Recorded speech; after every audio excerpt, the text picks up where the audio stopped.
السلام عليكم ورحمة الله وبركاته، حياكم الله. يا شباب خليكم معي، ركزوا. خليك معي، لا تأخذك بعض الأفكار.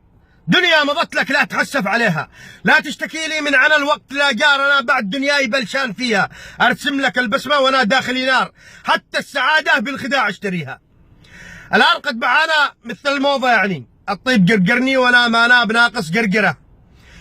ليش ما قلتم لناش من البداية أول ما ظهر أبو العباس يقاتل في التعز بأنه كارثة وبأنه وبال على المقاومة وعلى أبناء تعز؟ ليش في هذا التوقيت في الذات؟ أسعد الشرعين، أسا أديكم لنا الجنان. قد احنا نشك حتى برقلنا. كل ما طلع من واحد خاين خاين خاين. طيب منو الوافي؟ منو الوافي؟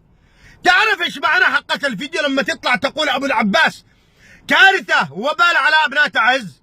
اذا كان ورع طوله ذراع وعرضه شبر قد قتل نص شارع جبال وما عاد قادر يفعل له شيء، فما بالك اذا اشتبكت كتائب ابو العباس مع المقاومة والاصلاحيين في تعز؟ ايش بيكون مصير تعز وابناء تعز؟ انا اؤكد لك بان الحوثي سيدخل محافظة تعز مثل ما دخلوا الامريكان بغداد وهم يلوحوا بايديهم.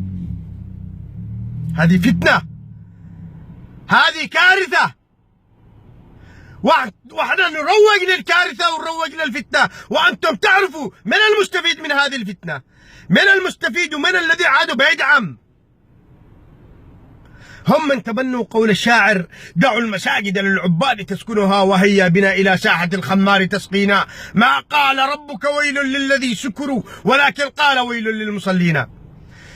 فيا شباب لا تروجوا لفتنة الإصلاح والسلف، لأن ستكون كارثة خاصة على أبناء تعز.